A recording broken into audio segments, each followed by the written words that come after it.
Traders, how are you? कैसे हैं आप लोग? आइए दोस्तों, देखते हैं फॉरेक्स में कहाँ पे कमाने के मौके मिलेंगे। तो सबसे पहले यूरो यूएसडी का देखते हैं।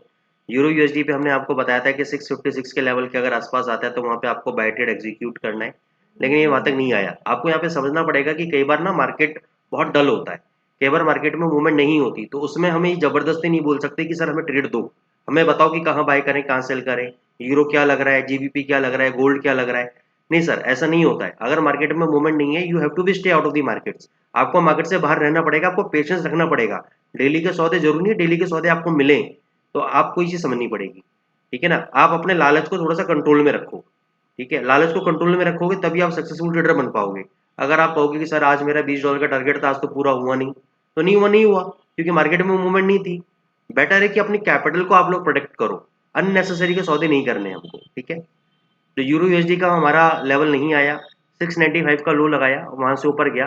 700 का बहुत इंपॉर्टेंट सपोर्ट लेवल था इसका, वहां पे जिन लोगों ने एसएल लगाया था उनका एसएल काटा और ऊपर आ गया। अभी के लेवल पे क्या है, छोटा सा एक रिवर्सल लेवल यहाँ पे बन रहा है, छोटा सा एक रिवर्सल लेवल बन रहा है। तो यहाँ पे आप चाहो तो एक रिस्क ले सकते हो। मैं कॉन्फिडेंट नहीं हूँ स्ट्रेट के अंदर 100%, लेकिन फिर भी आप चाहो तो रिस्क ले सकते हो। 730 का आप बाय करो, 690 का आप एसएल रखो, और ऊपर आप 30 से 40 पिप का आप टारगेट रखो, यानी 760 770 तक का आप टारगेट लेके चलो, तो आपको प्रॉफिट मिल जाएगा।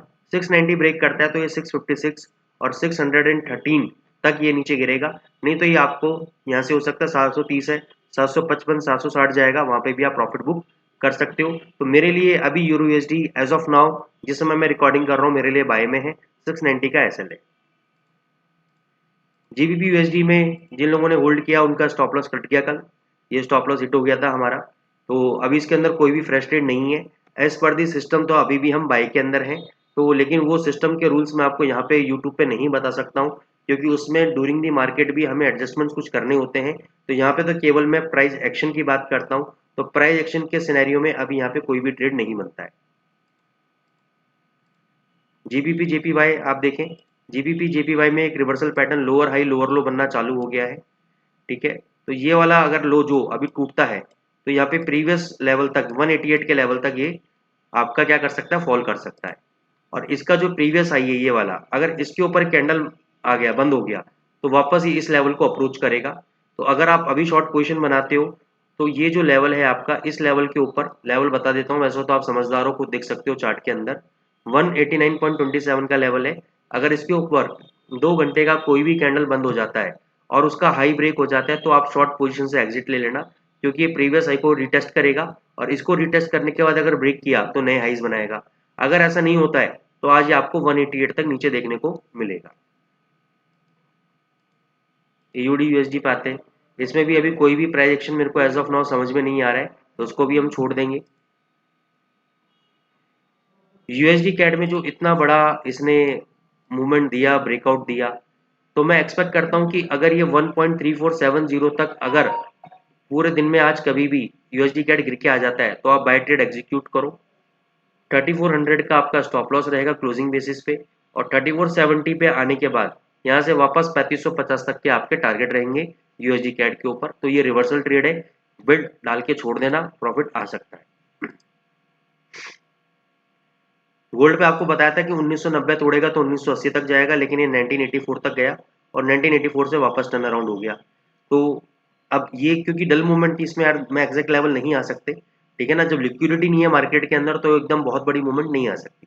अगर आज ये 1996 के ऊपर ट्रेड करता है, ब्रेकआउट देता है, तो आप बाय ट्रेड लो, 2010 तक के अपने टारगेट रखो, और 1984 के आपके स्टॉप लॉस रहेंगे। ये आज का ट्रेड है, ब्रेकआउट ट्रेड है। अगर आज ये मान के चलो ये वाला लो भी तोड़ देता है 1984 का, तो साइकोलॉजिकल जो सपोर्ट लेवल है वो 1975 है, यानी 1975 पे आके वापस 1980 81 82 जा सकता है। तो आप अपने रिस्क पे इसके अकॉर्डिंग ट्रेड लो। मैं जो बाय करूंगा वो 1960 पे बाय करूंगा, 1945 में मेरा स्टॉप लॉस रहेगा क्लोजिंग बेसिस पे, या 1950 पे मेरा स्टॉप लॉस रहेगा क्लोजिंग बेसिस पे। 1950 के नीचे बंद तो मैं एग्जिट कर दूंगा, फिर मैं 1935 या 1930 के आसपास बाय करने की सोचूंगा। नहीं तो मेरा ट्रेड ऑलरेडी 2002 से बता दूं, डिस्क्लेमर दे देता हूँ, 2002 से मेरा ट्रेड बाय में, वो पोजीशन बाय में है, तो उसको मैं टच नहीं करूंगा। उसके लिए मैं नीचे एवरेज करूंगा 1950 पे 1930 पे। ये मैंने एक इंट्राडे ट्रेड दिया है आपको। 1960 अगर आता है, 1950 का एसएल है, टारगेट जहां भी आपको समझ में आता है प्रॉफिट बुक कर लेना। और आज उससे पहले अगर 1996 तोड़ता है तो यहाँ पे बाय करना है, 1984 का आपको एसएल रखना है, टारगेट 2010 का रखना है। अब 2010 का टारगेट मैंने बोला है तो कभी लोग क्या कर देते हैं, एग्जैक्ट टारगेट पे लगा देते हैं। सर ऐसा नहीं है, मैं पूरे दिन का आपको मार्केट को डिस्काउंट करके आपको टारगेट बता रहा हूँ। ये मैंने एक अपनी प्रोबेबिलिटी बताई है, व्यू बताई है कि मैं 2010 तक देख रहा हूँ। इसका मतलब ये नहीं 2010 तक ये जाएगा। आप 1996 में बाय करके 2002, 2004, 5 जहां भी आपको समझ में आता है आप प्रॉफिट को बुक कर सकते हैं। तो आई होप गाइस आपको एनालिसिस पसंद आ रही है। Thank you so much, like करना ना भूलें। और जिन लोगों ने कमेंट दिया है, सतवीर भाई, अब्दुल भाई, आप फॉलो कर रहे हैं, बहुत अच्छा लगा आपने जीबीपी का ट्रेड लिया जेपी भाई का। Thank you so much.